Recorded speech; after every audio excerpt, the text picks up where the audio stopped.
Hey, Jack Snack here. Let's talk about recording the electric guitar.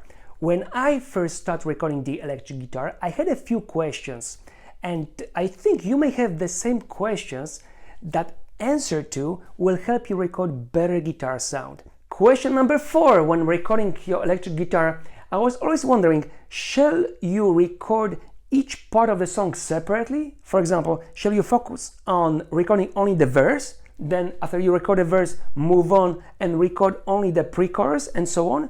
Or shall you record as much of the song as you can until you make the first mistake and then move on from that point on, record until you make the next mistake, pick up from that point on until you record the whole song?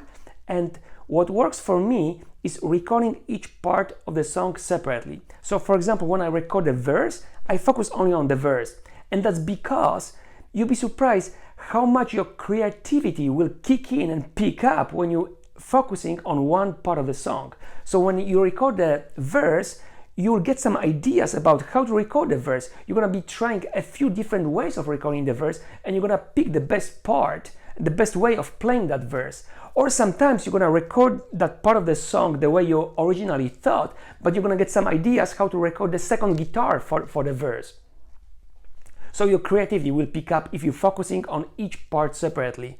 Now, one thing to remember that works for me is do not stop recording, for example, the verse on the last note of the verse. Stop recording only after you hit the first note of the part that is coming up next. And that's because later on, when it comes to the mixing stage, the transition between each part will be much smoother if you finish recording on the first note of the next part. Otherwise, if you, for example, if you are recording the verse and you finish on the last note of the verse, sometimes there's going to be this weird thing between the verse and the part that is coming up next. So when you record any part of the song, make sure that you stop recording only after hitting the first note of the next part after what you're recording.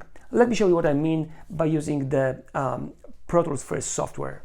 This verse, for example, goes from bar number 2 to bar number 6.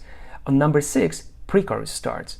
So what I'm saying is play your verse not until the last note of the verse, but until the first note. Hit the first note of the next part, which in this case is pre-chorus. So it sounds something like this. And this will make a smoother transition between each part. Later on, we're getting a little bit ahead of ourselves, but later on in the mixing stage, you're gonna trim it to something like this, and it will make a nice and smooth transition between each part. And that's what it looks like when you use Pro Tools First software, when you record each part separately. That will make the transition between each part of your song much smoother.